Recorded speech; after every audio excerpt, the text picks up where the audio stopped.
Welcome and thanks for stopping by.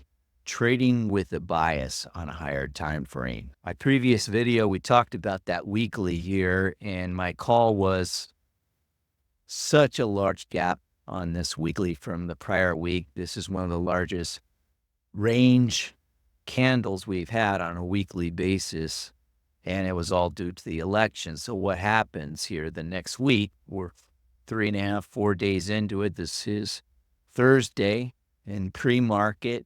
We're not open in New York yet. There's a catalyst at 8:30, and we open at 9:30 Eastern Standard. And here we sit. On the right is the daily. You can see just really small daily ranges. And now we've got this small little doji candle. So this bull market is in pause mode. And I would say on top of that, this is not a low resistance liquidity run. This is a pause, a consolidation, and we could keep moving here. Now, we didn't hit the three. I pointed out the three EMAs. I'm not an EMA trader, but I do like to reference where the three is on the high time frames. And you can see on the weekly on the left, we almost hit it with the wick, a candle. And on the right, on the daily, we have hit it. So we gapped. This is right here, Monday.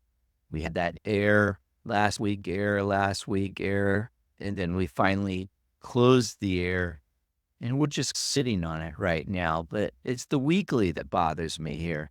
The only action I'm taking right now on my bias is going to be based on this weekly candle. I don't want to be trading Friday based what I'm seeing. This is not low resistance liquidity run. This is high resistance and a consolidation. And it looks to me like we're pausing. So now what I'm going to do is I'm going to switch over here to the smaller time frames. 15-minute chart. Okay, ES SP500 relative equal highs here. Now what this is showing Tuesday and Wednesday, because Monday was a bank holiday. So I don't really want to count that in my chart analysis. And remember, chart analysis and chart reading price before you press any buy or sell button. That's what I've learned. Learn how to be a AAA plus analyst and how to read price action, time action, and market out, and do that. And then come up after you've done the analysis with doing the trading. So on this 15-minute relative equal lows, where's it coming in? It's coming in at 6,035. We've hit that twice in the previous 2 days. And where are the lows? The lows are coming in 59.96 relative equal lows. We've tagged those things, but we're basically in between that zone and this zone. So give or take 40, 45 handles. That's where it's at. Let's put the lipstick on this and see how that looks. So new week open gap right here. I pointed that out before in the other video. 11.11. This was Monday. This is being tagged quite consistently. There's no escape velocity. So this is what makes it high resistance. We can't get out of here either up or down and leave it behind. We're just keep coming back to this zip code to do some vacationing. Now, we have touched below what below was a high time frame daily fair value gap in yellow, okay? And we hit once this week, this red line down here. I had that marked. That was a goal and a target. But since we've hit that, except for yesterday's candle wick, look at that wick here on the discount wick we hit, and it's still higher than the low on Tuesday. So again, this was Wednesday, right after the open. So here we sit. New York midnight open for Thursday, 6,012, and then open comes in at 6,013.75. New week open gap. And then above it, what is above it? This is the equal highs. So buy side liquidity, I will call it minor, not primary, because we've got all-time highs sitting above here that are not on the chart, but I do have it marked. I've got a first present. This is what I've learned from the mentorship in 2024 from ICT 1111. First present for value gap 1 minute carried over for the full week.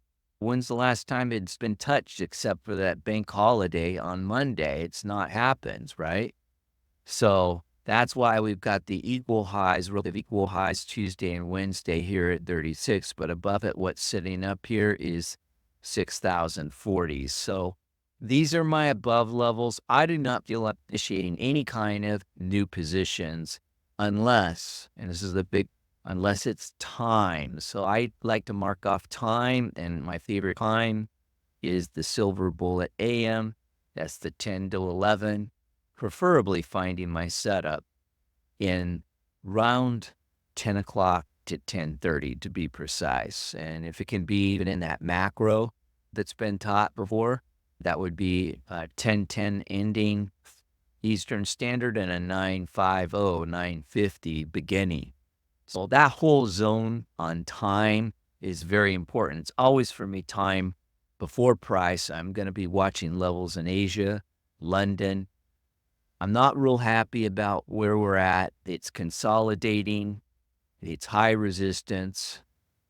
And I don't like that weekly tape. I don't like that read. So based on all of this, it's take the money that has already been booked for the week, tape read.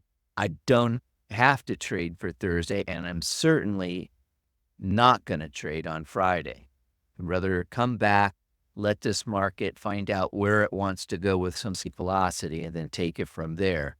So there you have it. We've covered the major things. Let me just conclude this video. Trading with a bias using a higher time frame. This is the US dollar weekly.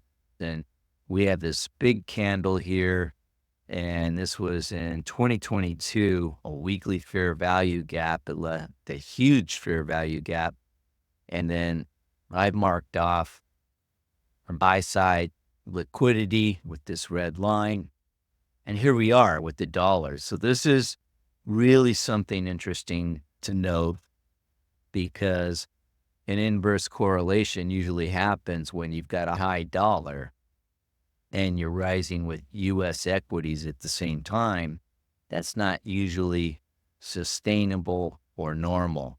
So I just want to point that out, that having a bias here, this dollar looks strong. It doesn't look like it's going to stop.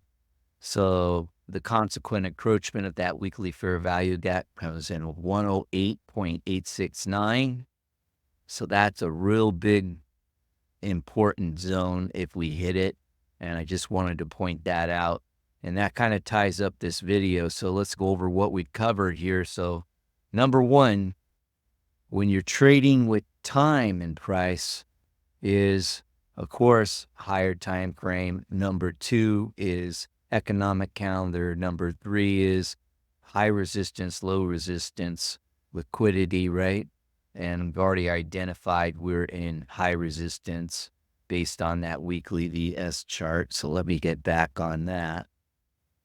So here we are with the weekly here, and we're sitting very close to that upper Bollinger Band marked on red.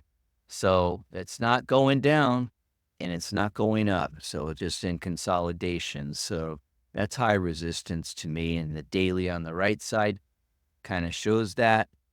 So that means I'm out, only exiting positions today, no initiating new trades unless we hit real quick in the time frame that I like and I know what I'm looking for. We break through that buy-side liquidity on the relative equal highs that we discussed. And it have to be over 6035. 6035, that's the ES SP500 Micros. Okay? And then, of course, inefficiency, buy-side liquidity, sell-side liquidity.